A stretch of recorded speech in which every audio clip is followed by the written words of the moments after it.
Okay, so hopefully everybody can see my screen here, and I will share a little bit with you about the committee and the process and how you can get involved in a future year. So we're calling it the 2020-21 Showcase Committee. So these are the members who selected the artists that you'll be hearing from shortly. I'd like to thank all of them for their work and their input. Jane Cooper, Kay Doe, Sheila Fain, Stephanie Feingold, myself, Jenna London, Jody Moise, Mona Rubin, and Bonnie Yusuf. This past, well, I guess it was in January of 2020 and a little bit at the beginning of February 2020, just before the pandemic, we did our studio visits.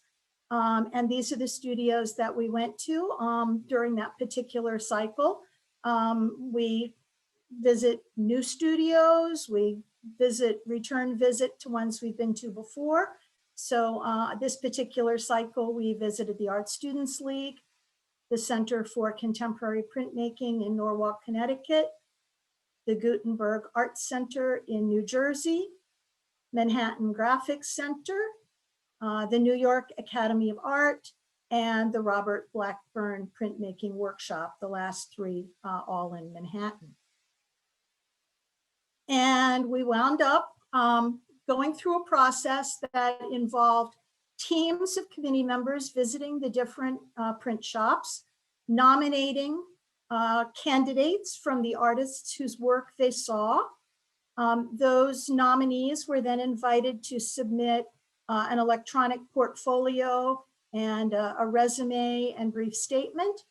The members of the committee reviewed all of those, and from that list of semifinalists, selected the 5 finalists that you'll be hearing from this evening. So I'm just going to go through and introduce them briefly in alphabetical order, and then I'll do a longer intro for each one, and you'll hear from them directly. We're going to save all the Q&A for the very end so that we make sure that everybody has the full amount of time to speak. So this year's artists are Betty Ball, Liz Dagger, Karen Lederer, Austin Thomas, and Michael Weiss. And again, if you're interested in getting involved in this for the next cycle, we'll begin making visits perhaps in December and certainly in January again. Not all members have to be able to attend all visits. And if you're interested, please email me, or you can always email info@printclubofnewyork.org, and that will be sent to me as well. So I'm going to stop sharing my screen, and we're going to let Betty begin to load up her presentation. And I will introduce her. Betty Ball is based in Rowayton, Connecticut. She holds a BFA from Rhode Island School of Design and is affiliated with the Center for Contemporary Printmaking in Connecticut, which is where the Showcase Committee saw her work.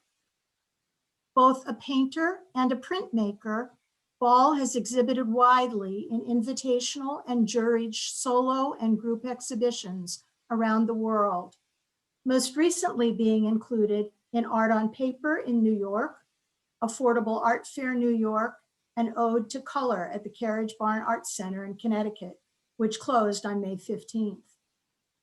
Her work is in a number of public and corporate collections, including the permanent collection of the Hong Kong Open Print Shop and Memorial Sloan Kettering Cancer Center.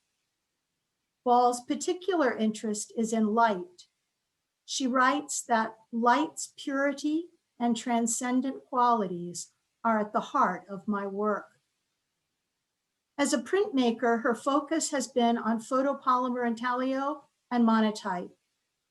In 2018, she was selected by the Greenwich Arts Council to create an edition of photopolymer intaglio prints as a fundraiser for their youth education program. Her website includes a video showing the method used for creating this edition. Betty? Thank you. I'm honored to be here. Sorry, am I muted? No, you're fine, Betty. All right, great. I'm a painter and a printmaker, and in 2011, I was working solely as a painter when I was reintroduced to printmaking at the Center for Contemporary Printmaking in Norwalk. CCP soon became a second home to me. At CCP, I've had the great opportunity to take workshops with Wolf Kahn, Lisa Mackey, and Stuart Shills, to name a few. I began working in monotype and have since expanded into printing in photopolymer intaglio. The monotype process opened my eyes not only to printmaking, but also to the way I approach my painting. The process is very spontaneous, and when I pull the paper, I'm never quite sure what I will see. At first, I found that very frustrating, but learning to embrace the surprise in the process has truly changed the way I work, both in painting and printmaking. I'd like to show you a few of my monotypes and then, hold on, and then explain a couple of recent additions. This piece is titled Down East. It's a monotype, and I used a 22 by 22 inch plate in one pass through the press. It's printed on Arnhem paper, which is made in Holland. These two pieces are from a current series of night landscapes based on the Connecticut coast that I'm creating in both paintings and works on paper. These two pieces are titled Summer Twilight and Twilight Again, and were each printed in one pass through the press using a technique called peanut butter and jelly. So first, using tools like brushes, sprayers, and Q-tips, I painted the trees, buildings, and the darker reflections on the plate using a very tacky, high viscosity ink. Then using a larger roller, I rolled a very thin, low viscosity ink in a rainbow roll over the sticky ink.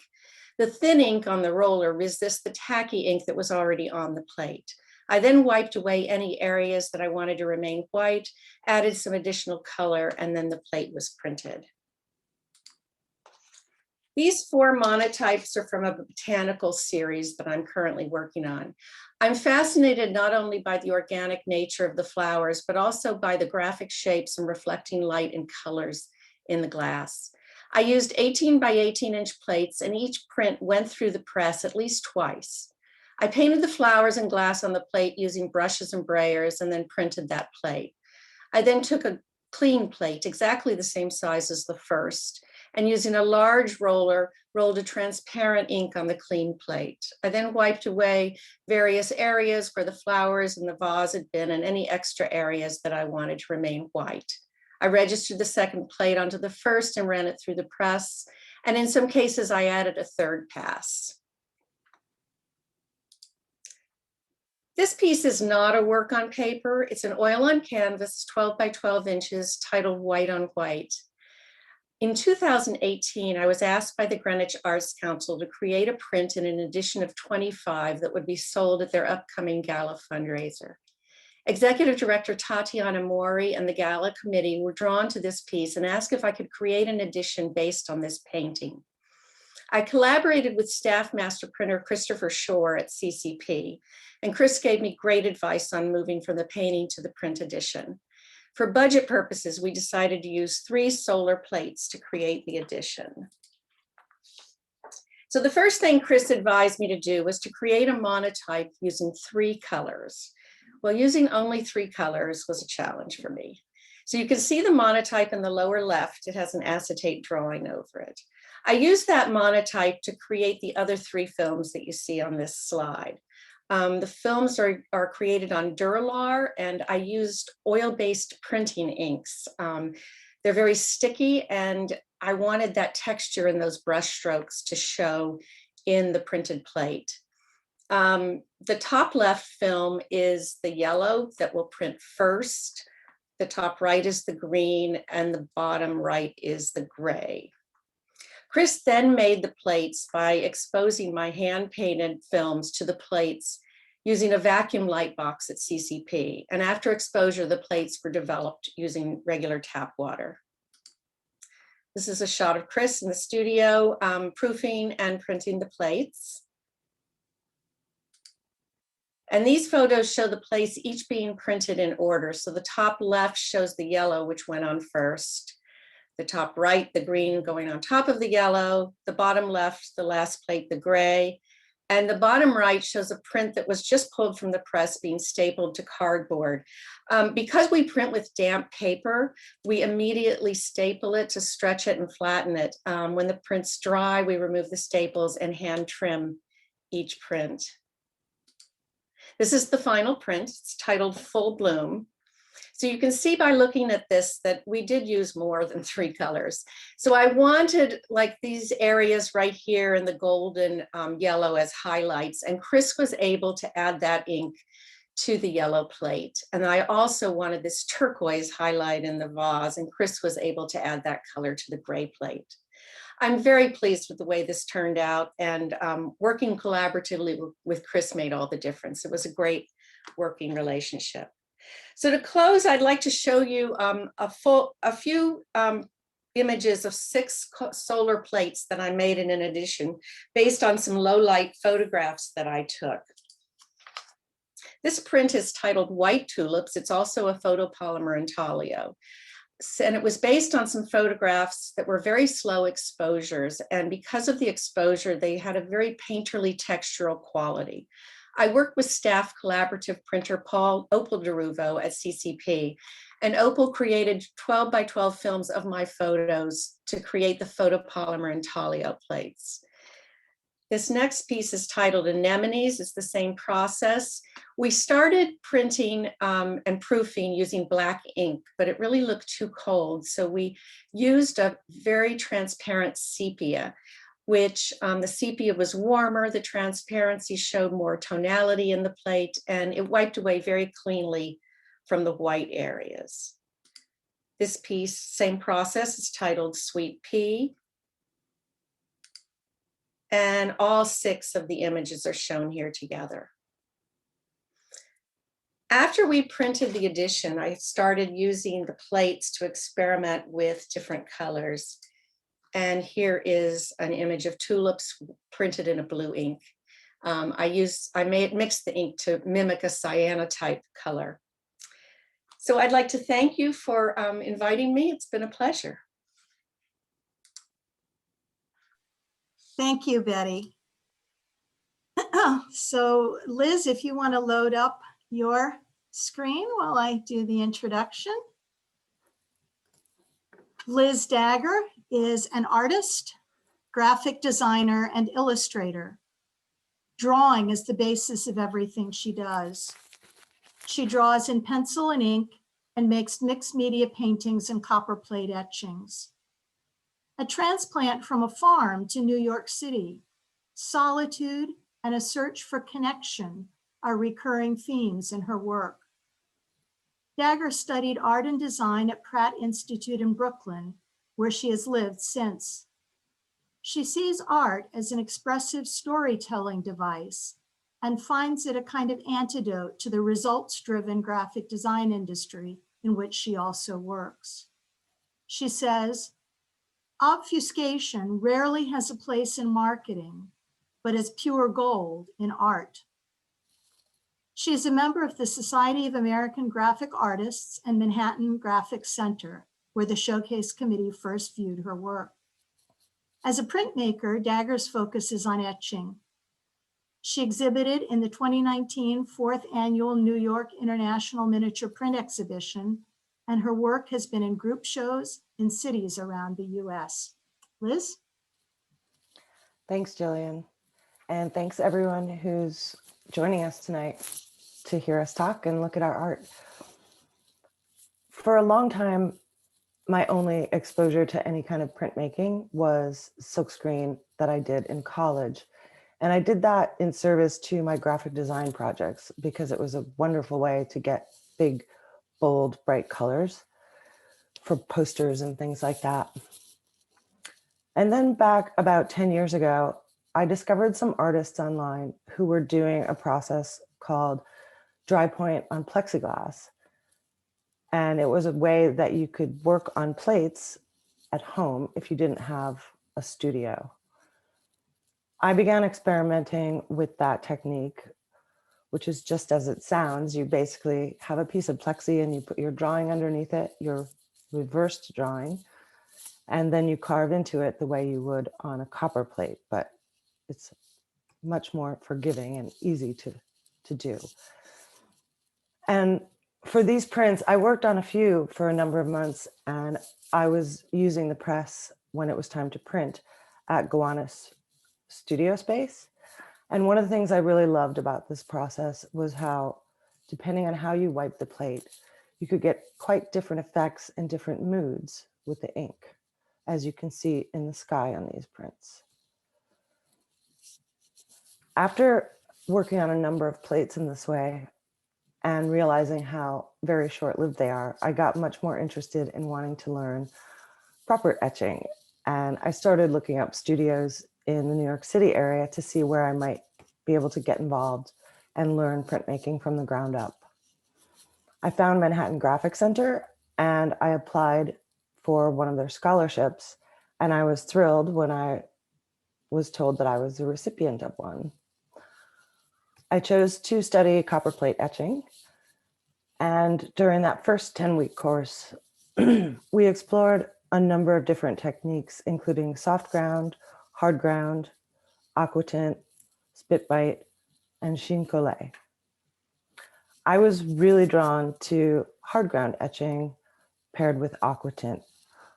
This is one of the examples from a soft ground, which is a very different technique involving making marks on paper, and it retains the quality of the marks, so you can see how this still looks kind of like a pencil drawing. With hard ground etching, on the other hand, the amount of detail and precision that's available is incredible. And when I started getting into doing that effect, I definitely realized that I needed to get some watchmaker's goggles so that I could see the detail that I was trying to work on. This is an example of one of my line etchings from a hard ground. It's a 7x9 plate, and you can see how much detail is possible. And then when adding an aquatint, it really helps to give some subtlety and add tones and gives a lot of depth to something that was otherwise just sort of looking like a drawing. This kind of technique makes me get really into wanting to draw things like cityscapes, buildings, and trees because of the amount of precision and detail.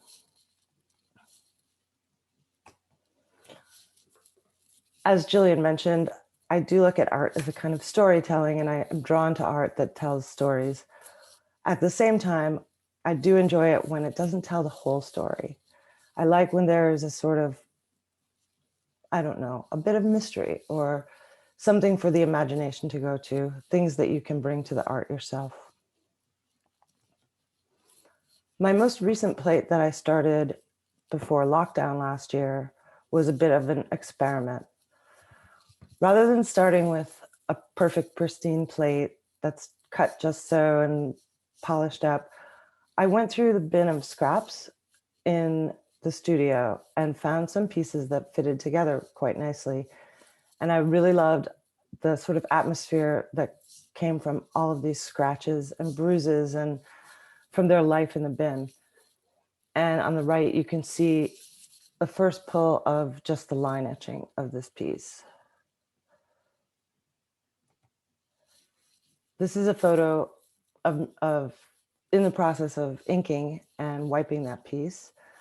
Learning how to wipe this plate was a whole new ball of wax because of the creases in between the plates. So I used a lot of Q-tips to try to not have really deep, dark lines in there and make it more subtle. After lockdown, this piece took on a new kind of meaning for me because it was made up of these separate pieces, and everybody was stuck in their homes and separated from their people during the lockdown. So it kind of became more important to me when I was able to get back into the studio to finish it in October. Looking forward to getting back to Manhattan Graphic Center soon, hopefully, so that I can do a proper edition of this piece and start some new plates. in the meantime, while we were in lockdown and everything was closed, I returned to acrylic and mixed media painting, which I hadn't done in about 10 years. I took a couple of online courses, both of which really kind of sparked my interest and joy in painting fresh, and both with very different teachers and approaches. But that's been something that has helped me a great deal over the past year when I can't get into the studio. And it's been really wonderful. You can see my art both at my website and on my Instagram account. And I do post a lot of process videos on my Instagram if that's something you're interested in. And I want to thank everyone again, the Print Club and also Manhattan Graphic Center for becoming such an important place in my artistic life. Thank you. Thank you so much, Liz.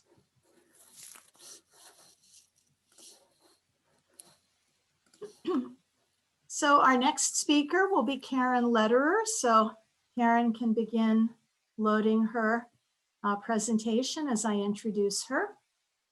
Karen received her BFA in printmaking and drawing from Washington University in St. Louis and her MFA in printmaking from Rhode Island School of Design. She's been an artist in residence at Robert Blackburn Printmaking Workshop, Lower East Side Print Shop, and the Sharp Walentis Studio Program. She has participated in numerous exhibitions, including recent solo shows at One River School in New Jersey, Guilford College Art Gallery in North Carolina, Tennis Elbow at the Journal Gallery in Brooklyn, Grant Walquist Gallery in Portland, Maine, and field projects in New York. In addition to her studio practice, she teaches classes and workshops at LaGuardia Community College, Anderson Ranch Art Center, Lower East Side Print Shop, Manhattan Graphic Center, and the Robert Blackburn Printmaking Workshop, which is where our committee was drawn to her work. She's been an artist in residence at University of Texas at Austin, Guilford College, Washington University, Purchase College SUNY, Parsons School of Design, and Brown University. Lederer's printmaking focus is on monoprints. Karen? Okay, great. Well, I'd like to thank you all for tuning in tonight, and it's been so fabulous to be part of this showcase and get to hear about all of the other artists' work as well. So first, I wanted to just go through some major themes in my work, just so you get a sense of the kind of things that I'm interested in and keep coming back to. So I make both prints and paintings, and even in my paintings, there are some printed elements. So I'm really interested in pattern, and you'll see that as a recurring theme in all of the prints and paintings that I'm showing you tonight. Textiles, modernist masters. So sometimes I'll have little quotes from images from Matisse or Picasso, references like that you'll see on mugs or sculptures or little icons in the prints.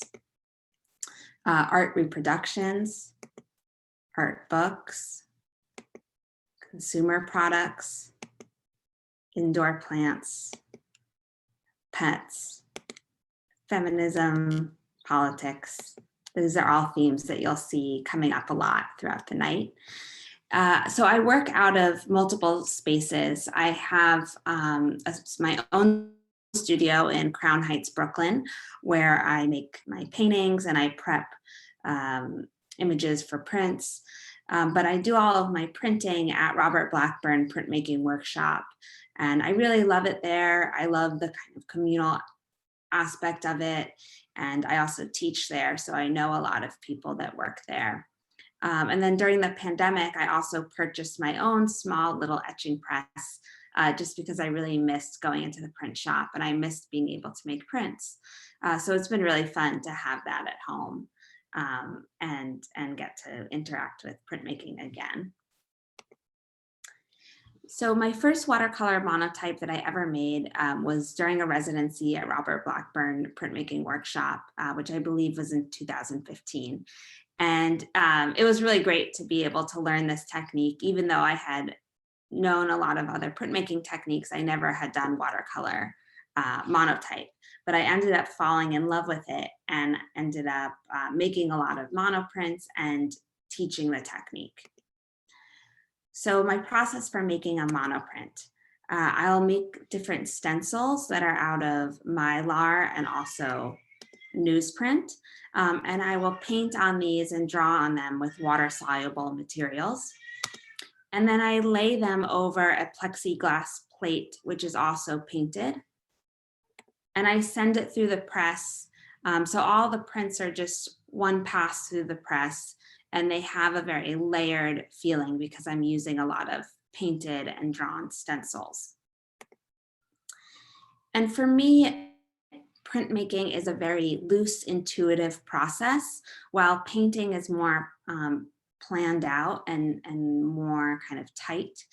So oftentimes I will make prints as sketches for paintings. So here is one of my monoprints that I made during the residency at Blackburn.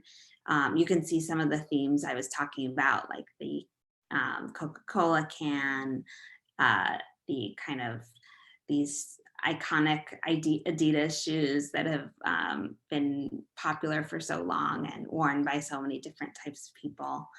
And then you can see a painted version of this.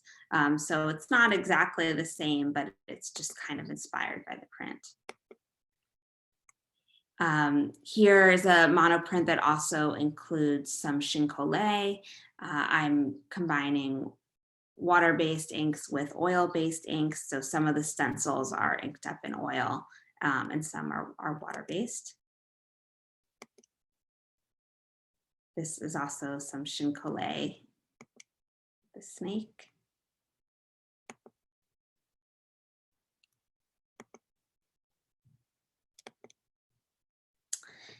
And right before the pandemic, I got to do this really fun project at UT Austin, where I was invited to come to the school and work with students in their risograph print lab.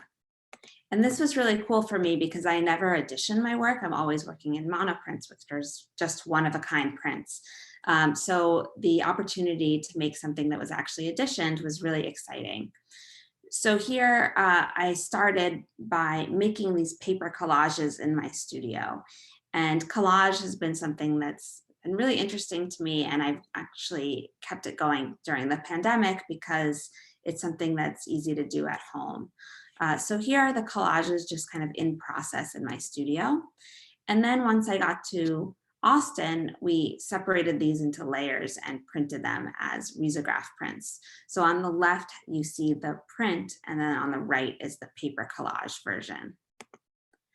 This is what the risograph machine looks like. If you're not familiar with it, it's almost like a photocopy machine that you can make prints out of, and it's really fantastic. So this is a print coming out of the machine. And while I was there, I also did a monoprint workshop with the students, which was really fun. So here are the students holding some of the prints. And then this is what the final collection looked like. So really colorful, and they're all 11 by 14, and they all have 4 colors in them. Or not, I guess they don't all have 4 colors, but that's the most any of the prints have. And then we also made this special folder that the prints go inside of that's silk screened. And there's a little information card that goes along with the print packet. I also had a recent show at Hashimoto Contemporary Gallery in the Lower East Side. And we hung a number of monoprints that I made for that show. And it was really wonderful to be able to show prints alongside my paintings. And I thought of these prints as modular wallpaper. So they could be purchased separately, but they could also be rehung in all of these different ways, almost forming a wallpaper on the gallery wall. And these prints were all monoprints, but they were made with oil-based ink, not water-based. And we just hung the prints with magnets so that you could really get up close to the surface of them and look at them and not behind glass. And like I said before, I teach many print workshops around the city and abroad. And mostly my print workshops are in monoprint, though during the pandemic, I was teaching a lot about other types of printmaking that you could do at home and not on a press. So that was really exciting. We were doing a lot of pochoir during the pandemic and some trace monotype. And I have my first upcoming print workshop in person at the Women's Studio Workshop later this summer in August. So if you're looking to take a watercolor monoprint class, you can take this workshop. So thank you all for your time and for coming tonight. Thanks so much, Karen. Austin, if you want to get ready, I'll introduce you. Austin Thomas is an artist, curator, and community builder. A graduate of New York University, she has received numerous residencies and fellowships, including Wave Hill, Gutenberg Arts, the Elizabeth Foundation for the Arts, and Macmillan. From 2007 to 2014, she directed the influential Pocket Utopia Gallery. In the summer of 2016, her permanent public sculpture for a new park in Brooklyn was unveiled. She's also done public commissions for the Public Art Fund and Grinnell College. Thomas's work is featured in the book titled Living and Sustaining a Creative Life, Essays by 40 Working Artists, and its sequel, The Artist as Culture Producer, Living and Sustaining a Creative Life, which were both edited by Sharon Loudon. Thomas's work has been shown nationally and internationally and written about in the New York Times, New Yorker, Art in America, the Brooklyn Rail, the Paris Review, and Hyperallergic. Showcase committee members discovered her work during a visit to Gutenberg Arts Center in New Jersey. Austin?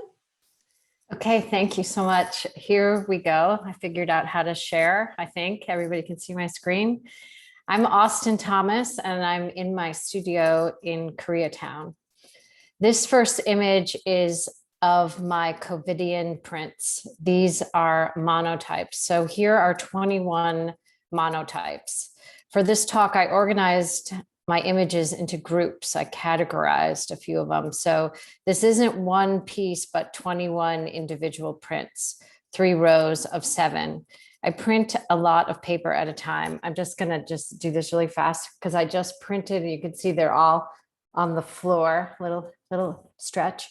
And using chance and inked up foam plates, foam shapes, a technique I learned from the lovely Karen Lederer who just presented. Karen is amazing, and I'm glad I got to follow her so I can say that she taught me how to take my penchant for the ephemeral and make it solid. She helped me pull out a more specific language using the etching press and playing with shapes and colors and their endless arrangements. So these unique prints are made with up to 4 colors, measuring about 6 to 8 inches. These are 21 monotypes. These 21 monotypes represent this past year, my inner space, or a Covidian contemplation, shaped by triangles and circles and rectangles. Over the past year, the city seemed greener, but we were all blue and missed each other, hence the blue of Crane's stationery, which is the paper that I use. I still miss everyone. I didn't make prints for about 6 months, and as soon as Manhattan Graphics reopened, I went over there and made these. Here's a let's see. Here's a detail. This is also an image of 21 prints, but on Pantone color swatch paper. And using this paper is like a ready-made for me. These are not of the COVIDian period, but before. And although there's a few anomalies, most of these measure 6 by 9 inches. There's a texture and weight to these. Since this paper is coated with color, this paper is solid and analog. Here's a detail. And here again, these are all monotypes, 9 unique prints on pages from books, mostly measuring the same size, 4 to 6 inches or 5 by 7 inches. These are those blank pages in books that are at the beginning and the end of a book. I love those papers and I really search them out. Vintage papers allow me to add richness to the reading of my prints. Here's a detail. Here are 7 more on Crane's Blue stationery again, but these are not COVID, but they're individual prints. And a detail. Here are book covers with one hardback book with the fraying spine that you can see in the upper corner. There are 7 covers of front and back of James Joyce, The Dubliners. They are in the upper left, I think, unless it's mirrored. They're aged and black shapes, almost with personalities. They are roughly about 5 by 7 inches. I use very flat and interestingly curved shape steel templates. Also, in addition to the craft foam, I ink these up. I borrowed these from a sheet metal shop that fabricated a public sculpture for me. And these templates allow for an endless shapes across many papers, a different type of building. I would say that one of my goals is to make a visual language, pages from books and stationery, paper used by graphic designers, in the case of the Pantone paper and my encyclopedia of shapes and a dictionary of colors. I use that Japanese dictionary. I don't know if you can see this from the 30s for my color inspiration. I'm also inspired by the urban environment. Printing helps me make sense of the maelstrom of life, this creating of community amongst artists and students and my family and work and friends. I'm particularly enchanted by architecture, history, and quotidian objects like books, their printed pages. I meditate a lot. My work is a practice of clarity. I love circles and distinctive geometric shapes, chance encounters and repetition. I want the viewer to insert their narrative into my work. So thank you, of course, PCNY, and wow, we did it. Thank you, Blackburn. I've been printing there, and Manhattan Graphics, of course, Gutenberg. I think community print shops are awesome. So thank you. So next up. Thanks so much, Austin. So last but not least, and joining us from Germany, our final speaker is Michael Weiss. German artist Michael Weiss is a hyper-realist with meticulous attention to detail. His primary focus has been on drawing and painting, but he has also been working in lithography in recent years. Weiss holds an MFA and an MED from Alanis University for Arts and Social Sciences in Bonn, where he graduated with honors. His subject matter ranges from the landscapes in which he has lived and traveled, leading him to identify with such 19th century art movements as the Dusseldorf and Hudson River schools, to the types of objects once collected in Wunderkammern, or curiosity cabinets, and to the figure. He came to New York in 2017 to continue his studies at New York Academy of Art, where our showcase committee found him. In 2019, he did a residency in Veracruz, Mexico at La Tiba Grafica. Several of his lithographs explore the architecture and landscape of that area. He received his MFA from the New York Academy of Art last year and wound up having to return to Germany due to the COVID pandemic. He's exhibited his work widely throughout Europe and the United States. And Michael, thanks for staying up late. You're on. Thank you so much, Jillian, for the introduction. So first, I want to give you a little impression of my landscape work. I'm also consider myself a painter foremost and have recently been seduced by printmaking as well. But first, a bit about my origins. So as Jillian mentioned, probably also due to me being an international transplant, I'm really interested about the relationship of landscape and identity, much as it becomes apparent in the schools of the Düsseldorf School of Painting and the Hudson River School, which also has an interesting connection between this German and American kind of relationship, which coincides with my relationship to the US. So I'm very interested in like the artist explorers that came out of that movement, like Albert Bierstadt, who had also studied in Düsseldorf and then came back to the US to then create his epic masterpieces. So these are a couple of those landscapes that I've created of surroundings where I live. You see I'm kind of interested in the microscopic, but also the macro, the large and small of these kind of natural specimens in a way. These are more recent pieces.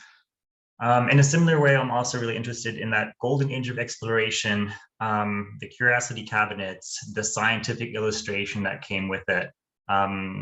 Scientific illustrators like Maria Sibylla Merian or Ernst Haeckel, who related a lot to Leonardo da Vinci in the sense that both agreed that drawing or painting, maybe even printmaking in that matter, are all methods or acts of acquiring knowledge and not an act of replication. And I really identify with that. Ernst Haeckel even goes further by saying that because we ourselves are nature, we come from nature. He was a Darwinist, so he believed, as I do, that we are a result of natural processes. That when I, as an artist, depict nature, it is basically nature depicting itself. So when I paint or observe something, there's always a moment of a self-reflection in that I'm learning something, not only about that object while I'm drawing or painting it, but also something about me. In these cases, these two pieces will relate a little bit to my childhood as well. The little plant transplanted being this moment of, being taken out of a context, being put into a new context. The blue crabs in this case are childhood memories of myself when I was living in New Jersey in Seabright, and we would collect these in the marina all the time. And the allusion to that is the game King of the Hill, so the childhood play, but I also really like these abstract kind of shapes that these crabs are creating. This is a more new piece where I'm trying to combine these kind of different worlds to create kind of living curiosity cabinets that kind of encompass all of these different aspects. This is a process picture, just in hope that you can get a little bit of an, just so you can imagine how I come to these pieces. So you can see I have like this mineral specimen, I have these little insect specimens that I paint from life and then try to create a composition and then work from both the composition, the drawing that has been manipulated, and then also these original specimens. So now coming to my prints, I was first introduced to lithography at the New York Academy of Art with a wonderful class with Deborah Cheney, who was also in this print club, I believe. But she's an amazing teacher, and she really, pathed the way for me to be seduced by limestone and lithography. So again, coming to these natural curiosities, I did a whole series of these insects, really trying to capture that detail. And again, trying to learn something about them, acquiring that knowledge, but also about myself in that moment.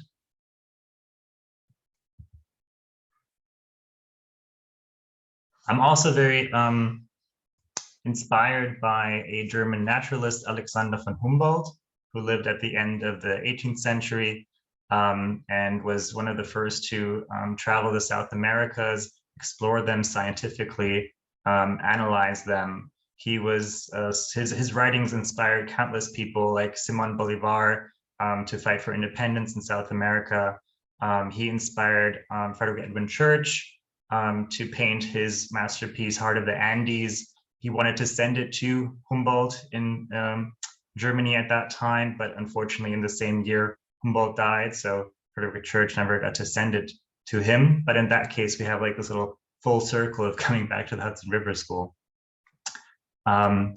So much like Alexander von Humboldt, who also traveled Mexico, I had the opportunity to travel to Mexico as well through a residency that I received through the New York Academy of Art, which allowed me to go to La Ceiba Grafica in Veracruz. And they have an amazing print shop there. And it was so fun. And just to like experience the same nature that Alexander von Humboldt had described 200 years earlier was just very special to me.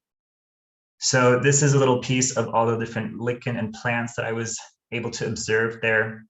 We were basically in the cloud forests, so you can imagine that there was a lot of nature going on.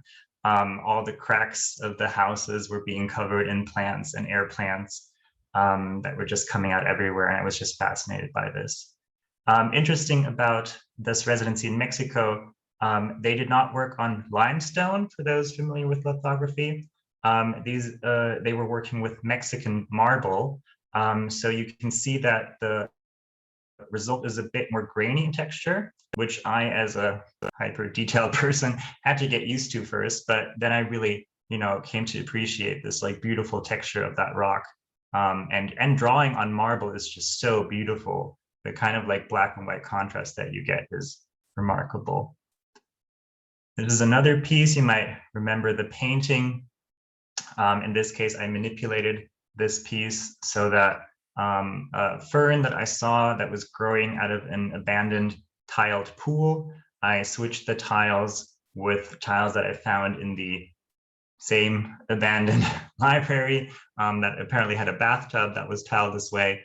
And I really love that play of these different florals and the how do I say, the human coming in with this depiction of nature, and then the actual nature kind of disrupting that image.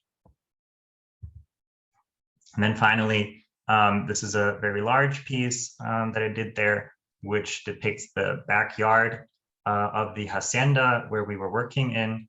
And we always had wet weather because in the evenings it would usually rain. And that always left this really interesting mood.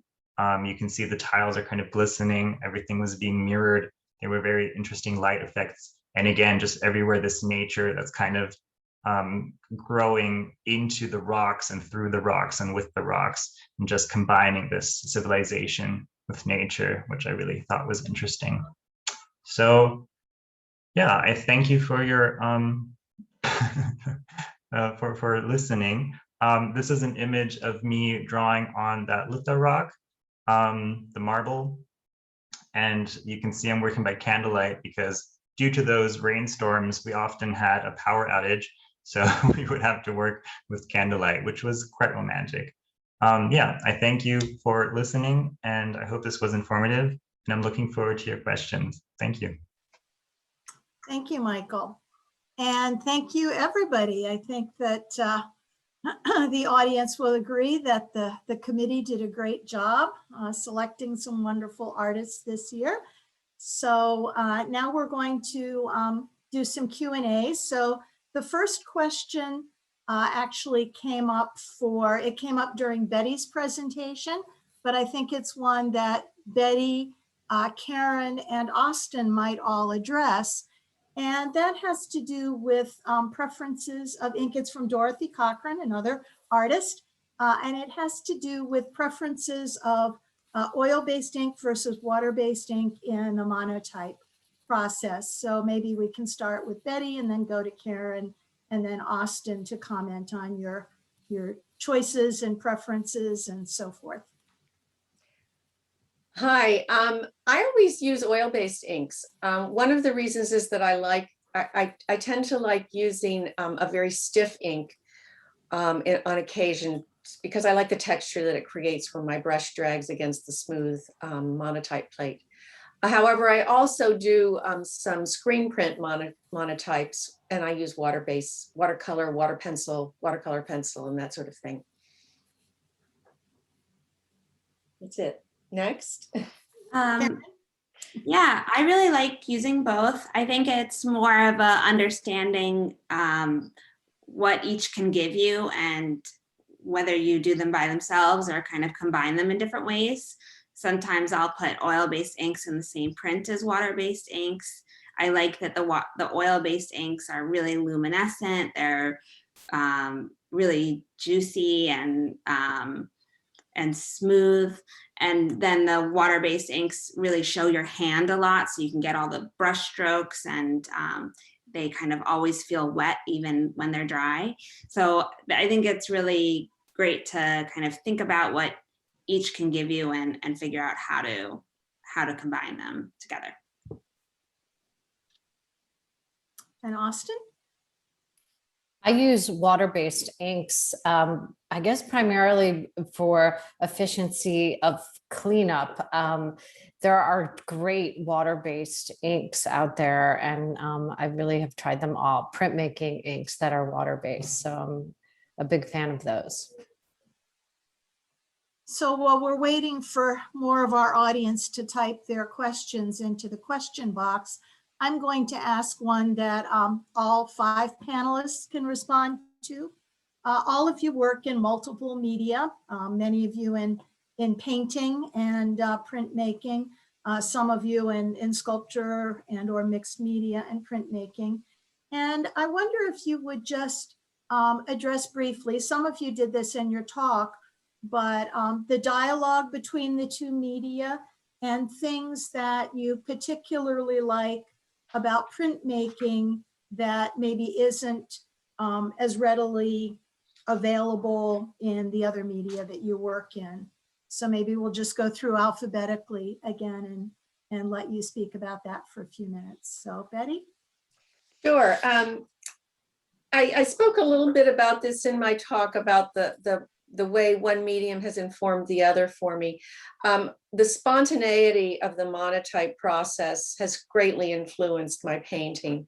And one of the aspects of that is the embracing the surprise element. And that taught me a little more about being very present when I'm painting and following what is happening in the painting and letting that lead me. And instead of having a very firm plan when I begin. And that's had a great influence over me. Liz? One of the things that I really like about printmaking that is very different from painting is that, at least with the printmaking that I do with copper plate, I tend to plan them out so I have an idea of where my aqua tints are going to go and how long I'm going to leave the different areas of line etch in the acid. So there's a lot of planning, and I do very meticulous things with this. And there's always things that you don't expect because of the nature of the copper and the acid. And then even just the printing and wiping process. And I kind of love that. Like, that's something that I've really found. When I get that kind of meticulous or planning when I'm painting, it doesn't feel good. Like, I agree with Betty, where you kind of have to follow the paint. You have to let there be an interplay. Whereas with printmaking, it's very meditative, doing all the processes, doing all the various steps. And then there's still magic that happens that you cannot plan for everything. And I find that amazing. Karen? Okay. Yeah, I'm almost the opposite of that. I feel like for me, painting, drawing, everything is very planned out. But then printing is where I'm kind of like free and easy. And that's what I love about it. I kind of feel that my prints don't have to be super precious. I can just try a bunch of things, and if it doesn't work, you can just get rid of the piece of paper. Paintings feel like there's so much buildup involved, and you're working on this panel, or at least I am, and that kind of lends this seriousness to it that it's less disposable. But I also think there's just incredible mark making that you can do with printmaking that feels really mysterious once you combine it with other media. Like you couldn't plan all of those marks even if you tried. And I think that's really the most wonderful part about it. Austin? Interesting that I'm not a painter. So I use printmaking like as if I'm a painter, since I'm inking up shapes and then making compositions. And a lot of those shapes come from when I do drawings or sketchbook a lot, which I always use stencils. And then I'm always photographing my walks between studio, print shop, work. I mean, part of that, so that, the urban environment really influences what I'm doing, and so do the people I'm working with. And I'm also, I ran a gallery and was a curator, and now I have an exhibition space that it's closed right now, but I'm always sort of organizing or orchestrating lots of people into their places. And it seems to me that I have this artist's hand that is hopefully, when I'm successful, present in everything I do, whether it's photographing or curating or drawing in the sketchbook. Michael? Yeah, I have to agree with almost everyone. It's interesting because I have a similar response that for me, the lithography is another layer or a filter that allows me to break my tendency of being such a control freak and being too meticulous, because it forces me to have that moment where I cannot control what happens next, which is so scary for me, but it's also so good that I experience that. And it's very fun. And much like Elizabeth Dagger was just saying, there is this magic moment where you reveal your print for the first time, and it's just like a feeling you can't get elsewhere. It's really incredible. I also like the aspect of lithography as each stone has its kind of own character, and the whole work you have to put into that stone, like just grinding it and everything, it sounds so corny, but you create this relationship with this rock. You really have this pet rock now. And it's so fun to see what kind of they have inclusions. There might be some like lines of quartz in there and stuff like that. So that's really interesting as just another layer that you're working with an object that has its own character. And that also has different textures, kind of like I described with the marble, that it has a different kind of feel and graininess to it. And the aspect of multiples, of course, as a meticulous painter who takes weeks to just have one finished piece, it's just so great for me to have multiples of a drawing and even have the feeling of a drawing with the medium of the lithography as well. Yeah. Your discussion of the stone made me think back to Liz's plates from the bin at the workshop as well, which makes me want to also ask you all about working in collaborative spaces and how that's different. All of you, seems like all of you have worked in multiple collaborative spaces, and could you each just talk about that briefly? Yes, that's one of the things I love about the Print Center where I work, is that it is a shared space. And, there's a wonderful aspect of being able to discuss your work with someone else and get their feedback, and whether you're stuck on something or, and also to see what they're doing and how that influences you. That there's just no substitute for that. I feel like I have kind of like a love-hate relationship with the communal space of the print shop. Sometimes I think it's really great. It's really, you get to form all these casual relationships with people because so many people are coming in and out that you form these kind of loose conversations, which are really, really nice. But then sometimes you just want to work and you don't want to have the conversations. So I kind of like being able to retreat to a solitary studio at other times and not be in that communal print shop space. Yeah, sorry, I think I jumped ahead That's here. okay. Elizabeth. Yeah, I really enjoyed working in the communal space for the many of the reasons that Betty mentioned, is being able to see what other people are working on and seeing just the variety of different approaches and different techniques. And sometimes it gets you interested in trying something new. And to be able to ask for help or get some ideas or tips is great.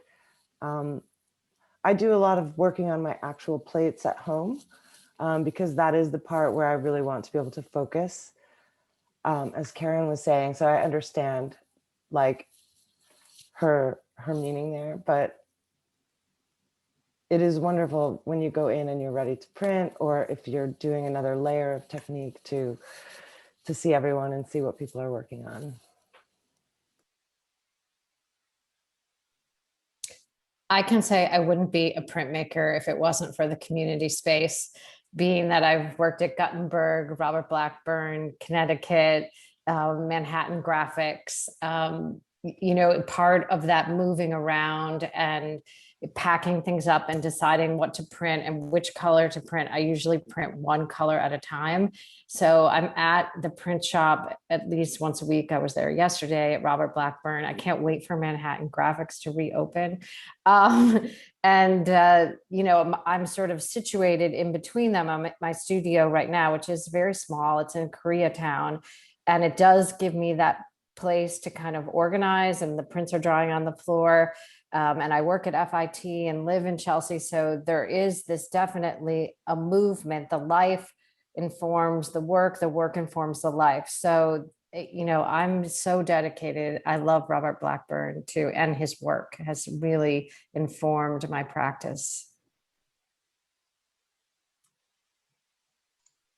Yeah, I've unfortunately only had one opportunity to have a shared experience that way in Mexico, where one of my prints was then pulled by the printmakers there. All the other ones I did by myself, but I agree that that communal space is something very magical, especially in the sense in being in Mexico and knowing that my Spanish isn't very superior, at least not sufficient enough to explain my artistic process. So it was also like a really fun bonding experience, to, besides all the language barriers, to create that kind of relationship with this other person through the artwork, and to have that mutual respect, to know that this person has all this experience, and I'm giving them my work now to take over, which is a very intimate kind of feeling.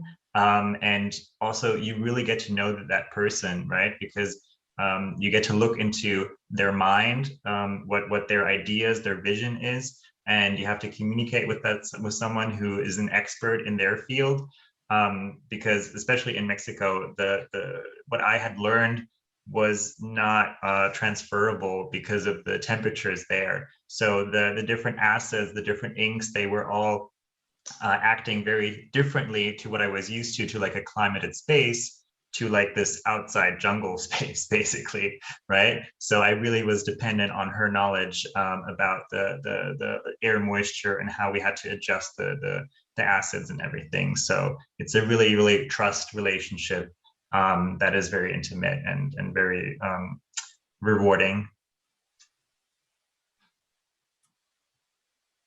Okay, well, I don't see any more questions having come in from members, and it's the middle of the night for Michael, and Karen has a newborn, and so I think we'll take this opportunity to wrap up our event. But I would just like to encourage our members to explore the websites. They came on the email, they've been in the chat, they'll come in a follow-up email again. So we encourage our members and our guests this evening to, please explore the websites. These artists are all eager and willing to sell their work to you. And we hope that, that after this long wait of a full year, they will get some sales through the Print Club of New York and certainly some exposure. And it was interesting for us on the committee to find the connections, for example, between Karen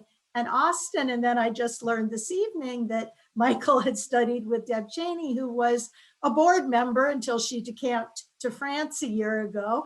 The printmaking world is indeed a close one in many, many ways. I think because of the collaborative nature and because, as you've seen just from this group of artists, how many different studios they've done residencies in. I'm guessing we'll see Michael back in New York at one of them at some point before too long again as well.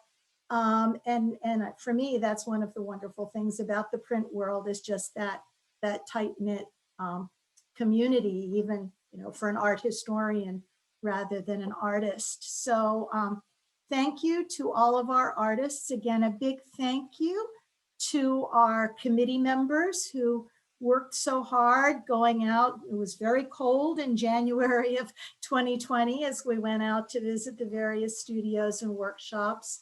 And, I hope our attendees this evening will agree with me that the committee did an amazing job bringing a great group of artists to us. So thank you all so much for your time. And I look forward to staying in touch with everybody. Thank you.